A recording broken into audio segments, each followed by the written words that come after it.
All right. She makes the wrong shot. No. Okay, 4-3.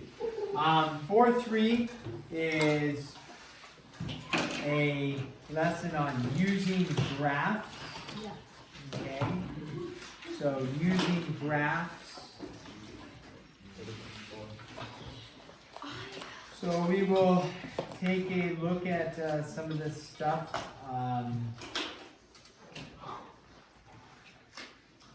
Some of these that I want us to look at are going to be, I think what we're going to do is just open your book, okay, to page 173.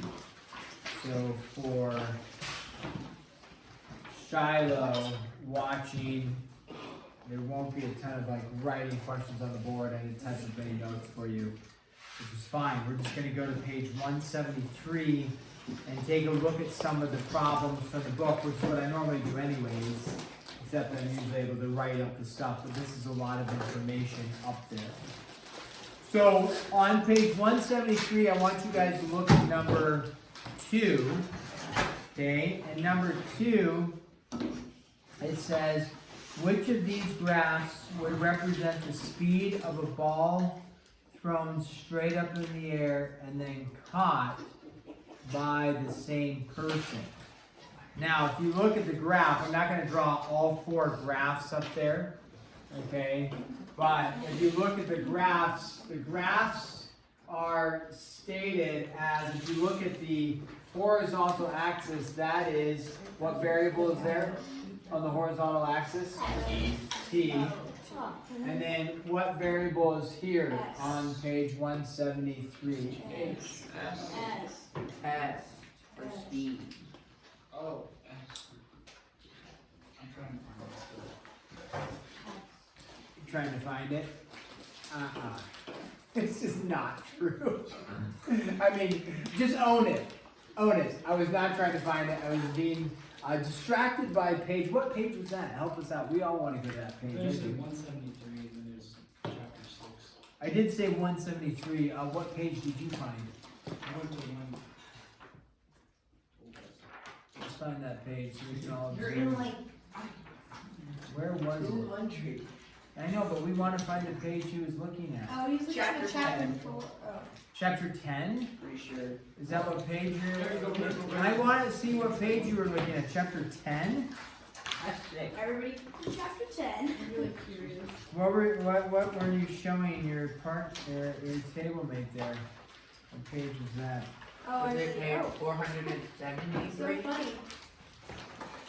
Was it page Oh, 473? what page? Right there. Isn't it the Oh, one yeah, you were right showing him?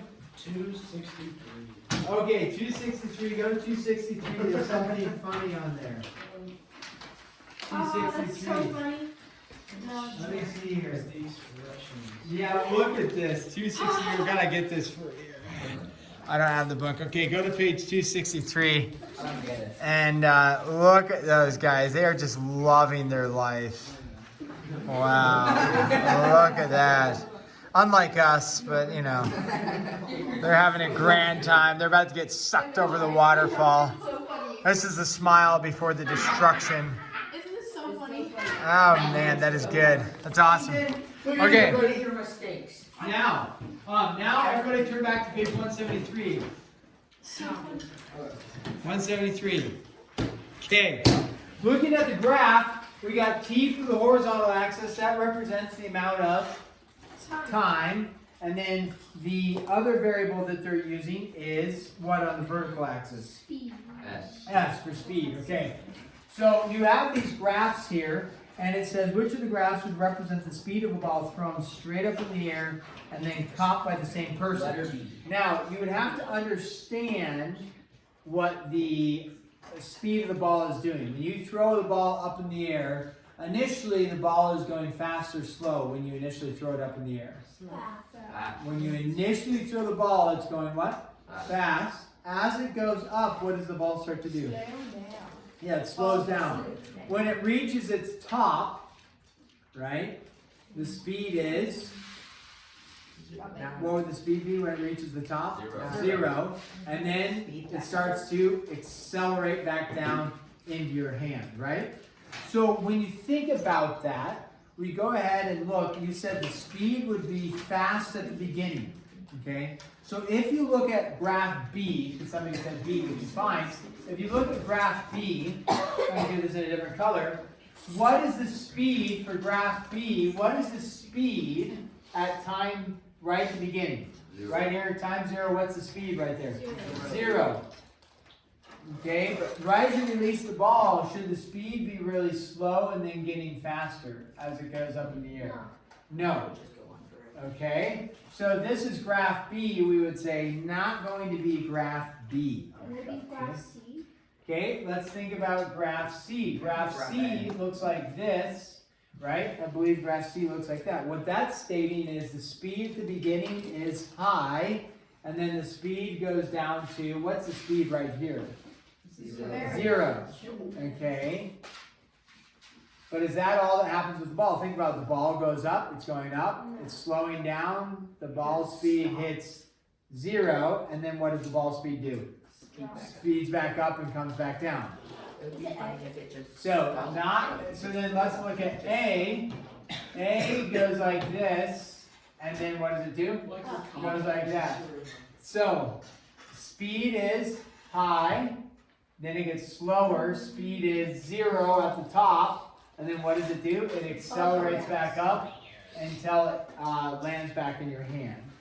So the speed that, by the way, if you, the laws of physics state that however fast it's going when you throw it up is going to be how fast it is when it comes back down into your hand, barring some sort of wind event. So if you throw a ball really hard up in the air, it's going to come down really hard. If you toss a ball really gently up in the air, it'll come down really gently.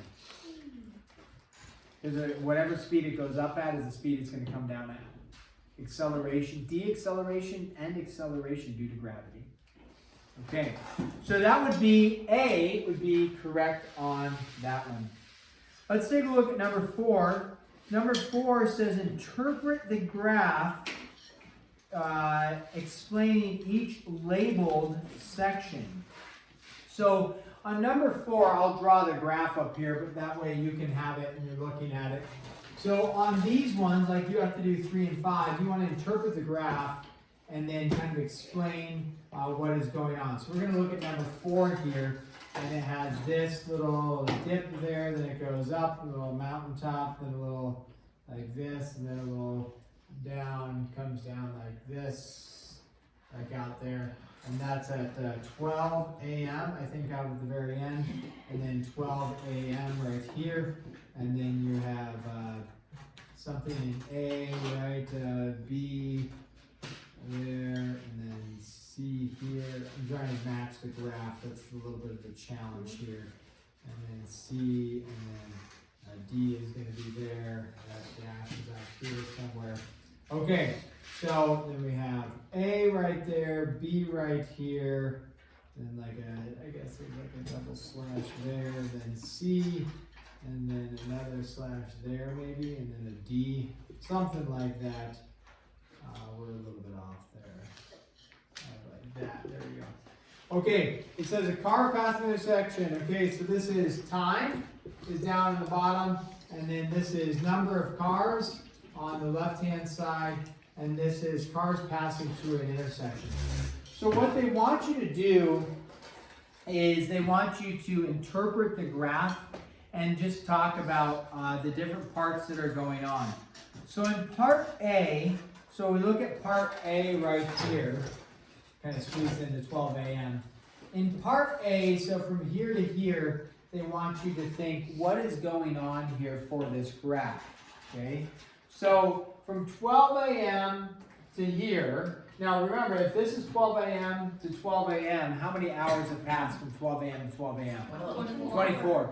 So from 12 a.m. to here, is that early in the morning, late in the morning, middle of the day, really early in the morning, right? So early in the morning, okay?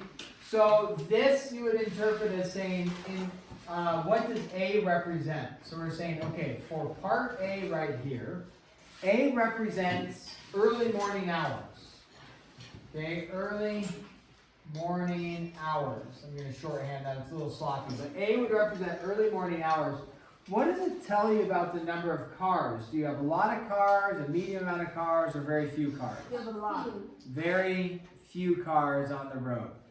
Okay? The other morning I had to take a friend to the ER and I didn't get back. I was traveling home about 2 a.m. on Sunday night and there was not a lot of traffic at 2 a.m. Not a lot going on. Really? Yeah. I wouldn't expect that. Yeah. That's like Not rush too hour. busy. So, Rush hour. early morning hours, not a lot of cars. Okay? So, and then so to interpret it, you would just say something like that. Early, I know that's really sloppy. Early morning hours, few cars.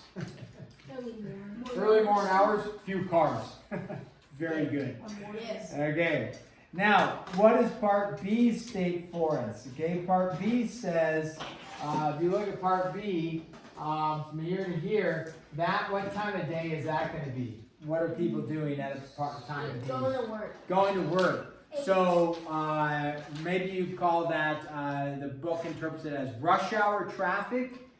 Okay, so rush hour in the morning. Rush hour traffic, and traffic is increasing, right? Traffic is increasing. Rush hour, so a lot of cars, traffic is increased. There's not necessarily perfectly right or wrong answers. Traffic increase slash lots of cars. Okay. So when you interpret it, they're just looking for you to analyze something. Your answer may not match exactly what they write, but if the interpretation is accurate, that'll work for us. And then for part C, I think we just have C and D left, right? What does C state for us? Afternoon. Midday. Okay, Lunch so hour. rush hour traffic, C may be the lunch hour, okay? So C could be lunch hour. You'll notice that there was a lot, the increase of cars maxed out during rush hour, and then everybody made it to work. And then what happens at C? People do what? Lunch. They go out to lunch. So lunch, there's a lunch rush. I don't know, we'll call it the lunch rush. Sounds good. And then everybody comes back to work, and then what's happening here? This is home. the max amount. I don't know if I put D in the Yeah, exact there's right the- spot. Oh, I was a little bit off on Yeah. D, wasn't I? It's okay. Okay, D should have been somewhere in there, matching the people going home from work. So rush hour going home, something like that. Rush hour going home. There's a lot more cars. So that would be some sort of interpretation of this graph. The other graphs, you'll have to kind of do the same thing, looking at those and doing your best to make some sort of interpretation on them. Okay, go over to page 174. 174. Okay, on page 174, it says sketch a graph without numbered axes, illustrating each of the following situations.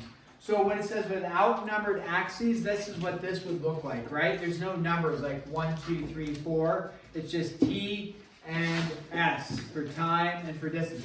Similar to this, there's no numbered axis, right? It's just, except they did say 12 a.m. and 12 a.m., but we're representing time and the number of cars. It doesn't say how many cars there are. So they're looking for just a basic interpretation with a graph. So on number 8, it says Larry's distance from home as he drives to the grocery store, shops for half an hour, and then returns home. So we're going to talk about number 8 here. Go ahead, try to write a little graph. The graph should look something like this, right? You know, this and this. Write an interpretation of this graph. Larry's distance from home as he travels to the grocery store, shops for half an hour, then returns home. So there's two things going on. I'll give you a pro tip.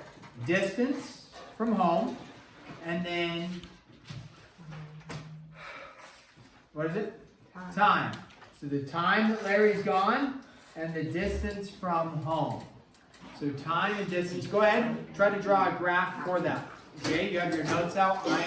I'm writing, you're writing. I've already written some sort of sketch graph. You have a time and a distance. Okay, a time and a distance you're going to be comparing. I'll give you another pro tip. The bottom one is the time, the upper one is the distance from home. Okay? So remember, he leaves home, goes to the grocery store, shops for half an hour, and then he comes home. You want to write a graph that represents his distance from home. Go ahead. You can work with your support team around you, check with each other. Say, hey, what are you putting? Hey, what are you putting? Yeah, there you go.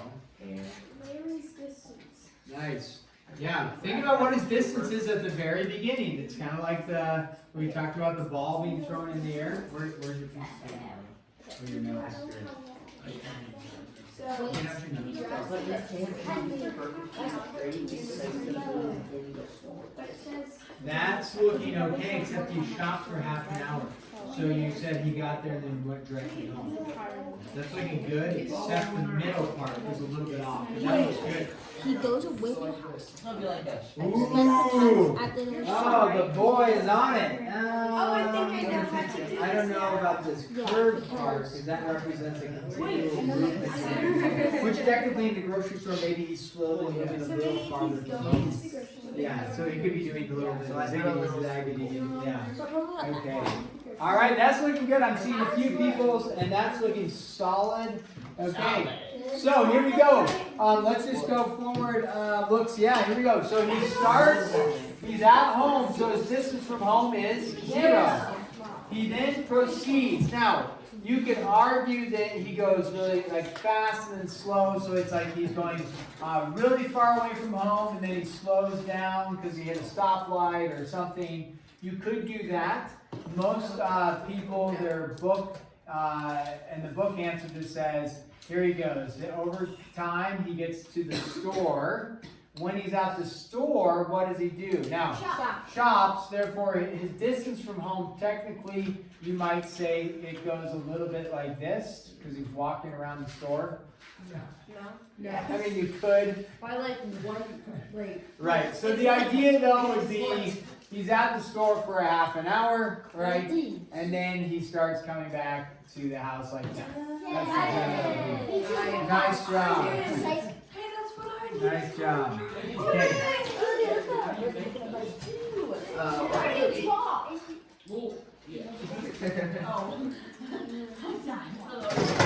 I have really precise small thin fingers. Okay, so let's take a look at number 12. The speed of a dragster during a quarter-mile race. So the speed of a dragster of a quarter-mile race. Okay, a dragster is a car, it's a race. So you are going to, again, this is number, okay, so you have a quarter-mile race. So you have some amount of time, right? That's usually on the bottom. And then in this case, again, it's some amount of distance, okay? What number is this? 12. Well, quarter mile race. Ooh, I want to do this again. Wait, I got this. is it kind of like a trick question? I Do you have to have also no do when he's idea. braking? Or is it just when he's driving? So there, you could, okay, I keep hearing speed, speed, speed, speed. Distance is equal to rate times time, right? So in this, so the speed can be represented by the time traveled and over the course of some distance. So that's what we could put there. The braking in a dragster car, the dragster car doesn't brake, it's just a straight runway of a quarter mile, Well, and I how know, fast they go. After it passes the line. Oh, no, just to the end of the line, just to the finish line. So just to the finish line. I'm guessing it just gets faster. So what is the distance traveled at time 0? You're at 0, right? And then what happens to the speed? The speed is increasing. Okay, right? And the distance is increasing, it's not going down. So in this case, you would just draw some sort of graph like. I was right. I literally did that. Now, the book states, because if some of you are into drag racing Is anybody into drag racing? No. Okay, those vehicles usually have some sort of manual shifter. And so they say, the book says some students may say that there's some sort of like No, pause Yes. no, while they shift or something like that. no, But we're just a straight line. just a straight line. Okay, very good. Sounds good. Okay, let's take a look at number 14. Okay, use the table on the right for exercises 13 through 16. So you look at the table on the right says income and then the offering. So the income and the offering. 13 says graph the data and draw a smooth curve that models the relationship between Maria's income and her offering. Now offering, what's another word for offering? Tithing. Tithing, yes. What's the typical percentage of a tithe? 10%. Does anybody know where that comes from? Why 10%? The Bible. God said so. You should Yeah, always the give Bible refers to a tenth of your goods, and so that's where we've come up with this concept of like 10% should go towards God's work. Now that could be defined as your church, your tithe could be defined possibly as giving money to organizations like CareNet that help with pregnancies and things like that. So it just depends on how you interpret that, but the 10%. So when you look at the chart, there's an income of 50. She tithes or gives, her offering is 5. Income of 100, she gives 10. Income of 250, she gives 25, right? So you can see that this is that chart, and you don't have to draw the chart, but there's the income, and then there's the offering. Oh, we'll put the dollar sign there. And so you see this chart, 50 and 5, 110, and if you can do some basic percentages, what's 10% of 250? 25, so on and so forth. Okay, so you could, for number 13, you'll have to graph that. But for number 14, it says, describe the general trend of the data. So what are they referring to when they say describe the general trend of the data? You would just want to say, okay, give me an explanation of what is the data, what's the trend of it? So, like, if we continue the trend, what's happening? Yeah, Abe? That everything. I forgot what the It's I and O represented. taking Everything away- on the left side would be regular, but everything on the right side would be 10% of that. Yeah, so what's the trend of this? I guess like describe, it is like 10%, that's true. I'm looking for something a little more, I guess. There's no zero. There's no zero? Yes. Okay. Yeah, but the They're trend, taking away a zero. like what's happening to the data? It Oh, gets it- like It doubles. Wait, it doubles every. no. No. I was kidding. It gets bigger every single time. As she makes more money, she does what? She Gives gives more money. Give more.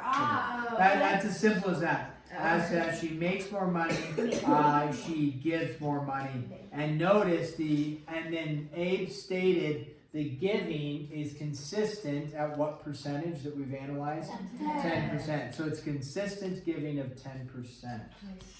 Okay, so that's something like 14. You would describe the data, you would say, as she makes more, she gives more at a consistent rate. Okay? So, use your graph to determine her income and the offering at $12.50. And if she made $12.50, we'll do that. That's okay.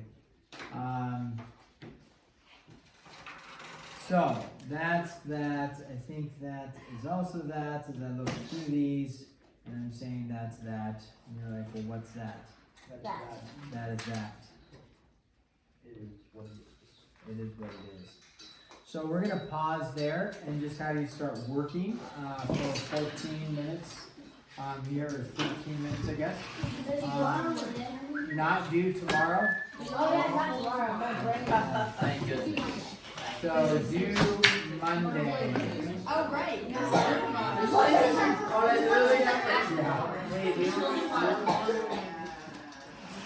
No school tomorrow.